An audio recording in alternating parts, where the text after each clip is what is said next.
Hello everyone, मैं बीना सैनी आप सभी का सैनी संस्कृत क्लासेस में स्वागत करती हूँ।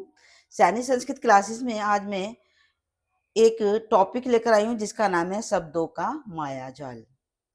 शब्दों का मायाजाल क्यों कहा है? क्योंकि शब्द जो है जिसका इस्तेमाल हम अच्छे से इस्तेमाल कर लेते हैं तो वो हमारी सूझबूझ हो जाती है, और उसको यदि हम गलत तरीके से इस्तेमाल करते हैं तो वे शब्द हमें कहीं का भी नहीं छोड़ते। जिस इंसान ने शब्दों के इस्तेमाल में समझदारी का यानी कि समझदारी दिखा दी, तो समझो उस इंसान ने जीवन में फतह हासिल कर ली, यानी कि उसने जीवन जीत लिया। कई बार क्या होता है कि हम छोटी छोटी चीजों को जो है तुच्छ समझकर, बेकार समझकर फेंक देते हैं, लेकिन हम नहीं जानते कि जहां सुई काम आती है वहां तलवार काम नहीं आती। लेकिन उस छोटी सी सुई जिसका इस्तेमाल हम बखूबी कर सकते हैं, लेकिन उसको बेकार समझ के हम इधर से उधर फेंक देते हैं, क्योंकि उसका क्या उपयोग है उसके विषय में हम नहीं जानते। तो छोटी सी चीज या फिर छोटा एक शब्द जो हमें महारत हासिल करा देता है। कैसे कि एक बार किसी फैक्ट्री में कोई मशीन खराब हो गई, तो मशीन सही करने के लिए उन्होंने कारीगर को बुलाया, जो ये मैकेनिक वगैरह होते हैं छोटे छोटे, इनको बुलाया। तो सबने बहुत कोशिश की लेकिन वो मशीन ठीक नहीं हुई। फिर सबने कहा कि चलो किसी इंजीनियर को बुला लेते हैं। अब इंजीनियर आए, बोले कि अच्छा पहले मैं देख लेता हूँ, अपनी मशीनें वगैरह बाद में लाऊंगा उठाकर, इसको ठीक करने के लिए पहले मैं ऐसे ही देख लेता हूँ।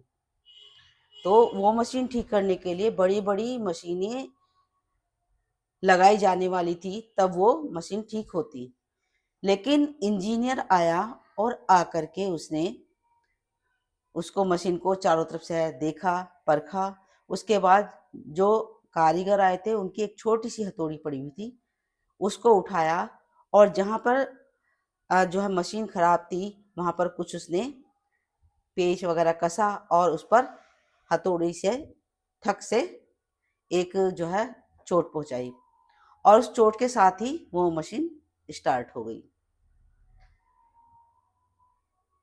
अब जो मालिक था उसने कहा कि इतने सारे कारीगर मैंने बुलाए, इसी हथौड़ी से को वो यूज कर रहे थे, लेकिन उसके बाद भी ये मशीन ठीक नहीं हुई, और आप आए और आपने जो है एक छोटी सी हथौड़ी से जिसको सभी मतलब यूज कर रहे थे, उस हथौड़ी को मारा और ये मशीन चल गई।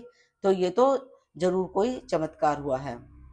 इंजीनियर बोला कि कोई चमत्कार नहीं हुआ।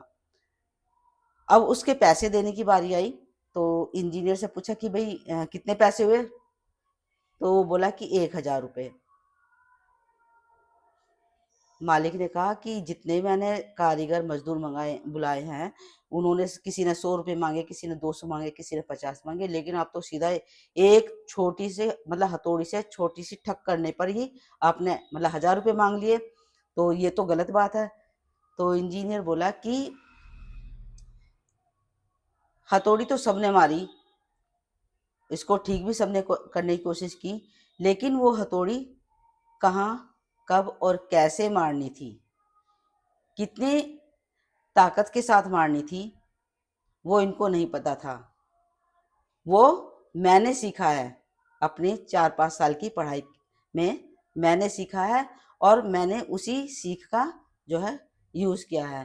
तो वो हथौड़ी मैंने कितनी तेज और किस दिशा में मारी, कितनी ताकत से मारी, ये मुझे पता है। तो हथौड़ी का या फिर मेरे यहाँ आने की तो कीमत केवल 1 रुपया है, बाकी 999 जो रुपये है, कब कहाँ कैसे चोट पहुंचानी है, मशीन में कहाँ पर हथौड़ी मारनी है, ये उस बात के पैसे हैं। तो कहने का मतलब है कि शब्द या फिर हथौड़ी या फिर किसी औजार की मार एक जैसा ही प्रहार करती हैं, कि उसको शब्दों को कहाँ पर हमें यूज करना है, कोई उन शब्दों से कितना हर्ट हर्ट हो रहा है या कितनी उसे चोट पहुंच रही है। तो इसको जाने बिना हमें कभी किसी ऐसे शब्द का यूज नहीं करना चाहिए कि वो दुखी हो जाए। तो इसी होप के साथ कि आपको मेरी ये बातें अच्छी लगी होंगी और मैंने जो छोटी सी स्टोरीज के साथ ऐड की है वो भी अच्छी लगी होगी, तो प्लीज़ बताना और मेरे चैनल को सपोर्ट ज़रूर कीजिए। Thank you.